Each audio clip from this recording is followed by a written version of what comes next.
Hi everyone, I'm Thomas Newen and I completed my PE2 and GTPA in the first term of 2026 and subsequently completed my studies. I was a secondary teacher in visual arts and graphics and multimedia and currently working full-time in the Catholic system.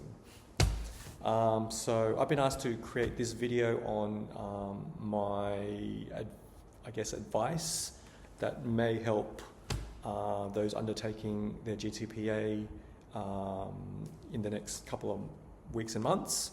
So I do have some written notes here. So firstly, some things that helped. So the first thing that helped was clearing my uni load.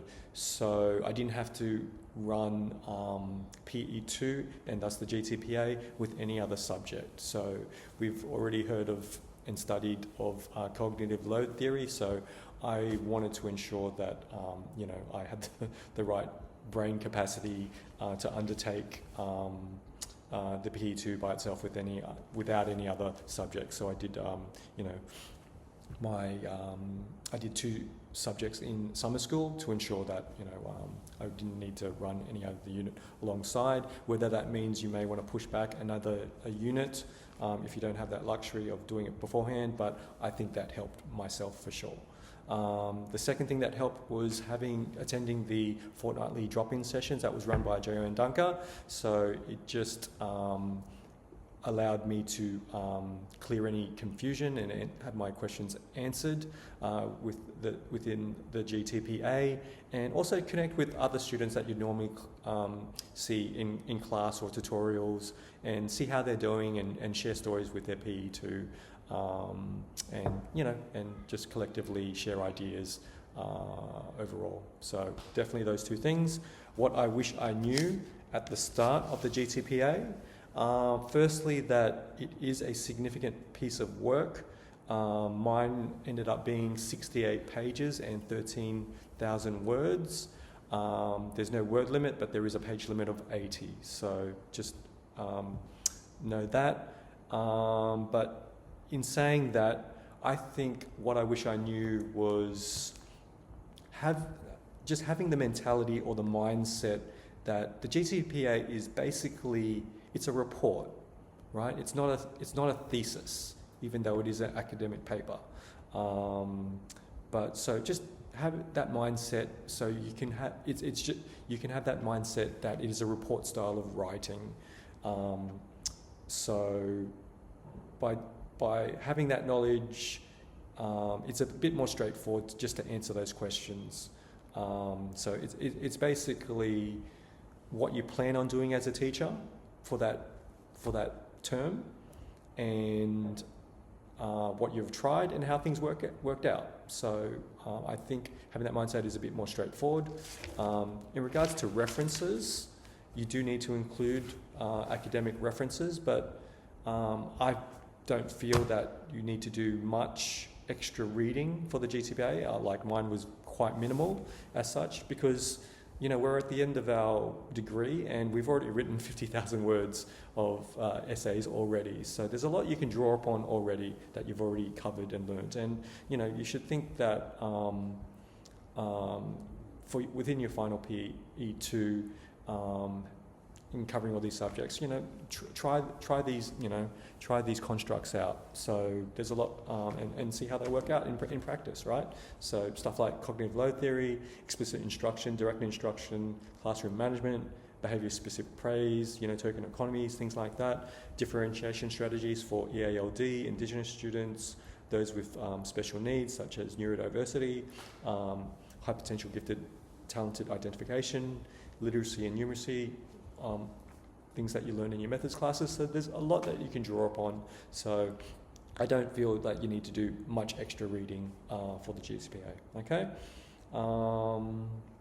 Pitfalls to avoid: definitely not starting too late. So I think I was rather organised and I began writing straight after the liaison visit, which was sort of midway. And I had plenty of time during my free periods to write while I was at school, essentially. So at 60%, you should be doing about maybe 23 to 24 periods a fortnight. A normal teacher load is 44 periods a fortnight. So you'll have about 20 periods off, which is sufficient time to get started and contribute to your GTPA.